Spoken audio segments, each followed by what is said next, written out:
वहीं लोकसभा चुनाव से पहले सुहेलदेव भारतीय समाज पार्टी के कौमी सदर ओम प्रकाश राजभर ने बड़ा दावा किया है। उन्होंने अपने अगली हिकमत अमली का इंकशाफ किया है। राजभर ने कहा है कि वो जल्द उत्तर प्रदेश से अलग एक पूर्वांचल रियासत बनाएंगे और पूर्वांचल रियासत का वजीर आला मैं खुद बनूंगा।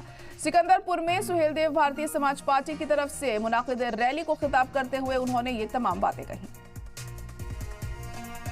तो ओपी राजभर का ये बड़ा बयान यहां पर सामने आया है और उनका कहना है कि वो एक रियासत बनाएंगे और उस रियासत में वे खुद राज करेंगे। ओम प्रकाश राजभर ने ये बड़ा बयान दिया है और अपनी अगली हिकमत अमली का इंकशाफ किया। राजभर ने कहा है कि उत्तर प्रदेश से अलग एक पूर्वांचल रियासत वो बनाएंगे और पूर्वांचल रियासत का वजीर आला मैं खुद बनूंगा। ये तमाम बातें ओपी राजभर की तरफ से कही गई। वहीं आपको बता दें कि सिकंदरपुर में सुहेलदेव भारतीय समाज पार्टी की तरफ से मुनाकिद रैली को वो खिताब कर रहे थे।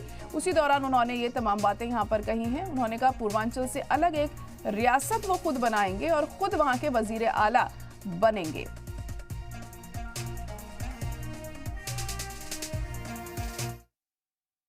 सत्ता साधन है, लेकिन ओम प्रकाश राजभर का मकसद है कि ये सोच लो हम राजा की औलाद है।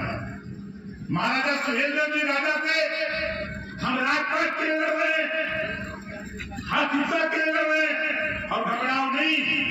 मैं अपने उन साथियों से कहना चाहता हूं, अब मुझे देने का टाइम आ रहा है। आपको थोड़ी सी और ताकत लगाओ, कल पूर्वांचल राज अलग करा के तेरी सरकार बना के मुझे देने जा रहा हूं। अभी आपको पता नहीं।